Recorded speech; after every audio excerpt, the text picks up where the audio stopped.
ഡൽഹി കലാപ ഗൂഢാലോചന കേസിൽ ജയിലിൽ കഴിയുന്ന JNU മുൻ വിദ്യാർത്ഥി നേതാവ് ഉമർ ഖാലിദ്, ഷർജീൽ ഇമാം എന്നിവർക്ക് ജാമ്യമില്ല. ഇവർക്കെതിരെ ശക്തമായ തെളിവുകളുണ്ടെന്ന് ചൂണ്ടിക്കാട്ടിയാണ് സുപ്രീം കോടതി നടപടി. കേസിൽ മറ്റ് 5 പേർക്ക് കോടതി ജാമ്യം അനുവദിച്ചു. കേസിൽ വിചാരണ വേഗത്തിലാക്കാൻ ജസ്റ്റിസുമാരായ അരവിന്ദ് കുമാർ, NV അഞ്ചാരിയ എന്നിവരടങ്ങിയ ബെഞ്ച് നിർദ്ദേശിച്ചു. ധനസുമോദ് വിവരങ്ങൾ നൽകും. ധനസുമോദി 2 പേർക്കും ജാമ്യമില്ല എന്നുള്ള സുപ്രധാനമായ സുപ്രീം കോടതി വിധിയാണ്. അതിനിടെ 2 പേരുടെയും കേസ് സംബന്ധിച്ച് കഴിഞ്ഞ 5 വർഷമായി ജയിലിൽ കഴിയുകയാണ്. അതുകൊണ്ട് തന്നെ വിചാരണ വേഗത്തിലാക്കാനുള്ള ഒരു നിർദ്ദേശം കൂടി സുപ്രീം കോടതി നൽകിയിരിക്കുന്നു. പ്രധാനപ്പെട്ട വിവരങ്ങൾ എന്തൊക്കെ?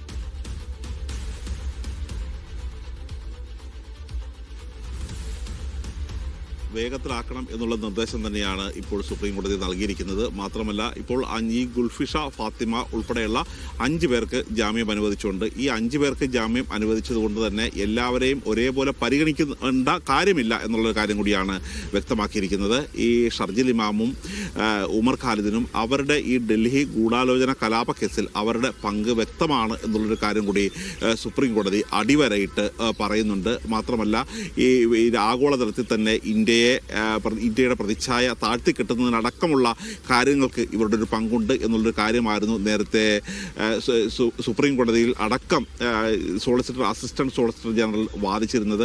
മാത്രമല്ല, ഈ CAA വിരുദ്ധ ഇവരുടെ പ്രസംഗങ്ങൾ, ഇവരുടെ തീപ്പൊരി പ്രസംഗങ്ങൾ, ഇവരുടെ ഇടപെടലുകൾ ഇവയെല്ലാം ഡൽഹി കലാപത്തിന് കാരണമായിട്ടുണ്ട്. 53 പേര് മരിച്ച കേസാണ്.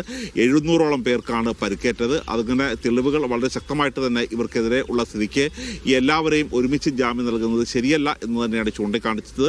അതേസമയം തന്നെ നേരത്തെ ജിൽസി സൂചിപ്പിച്ചതുപോലെ അനന്തമായി ഈ കേസ് വിചാരണ നീട്ടിക്കൊണ്ടുപോകാൻ കഴിയില്ല. ഇനി വിചാരണ നീണ്ടുപോവുകയാണെങ്കിൽ 1 വർഷത്തിന് ശേഷം ഇവർക്ക് വീണ്ടും ജാമ്യത്തിന് അപ്ലൈ ചെയ്യാം എന്നുള്ള ഒരു അനുമതിയോടുകൂടി തന്നെയാണ് ഇപ്പോൾ അനുവദിച്ചിരിക്കുന്നത്. ഇവർക്ക് ജാമ്യം അനുവദിച്ചിരിക്കുന്നത്.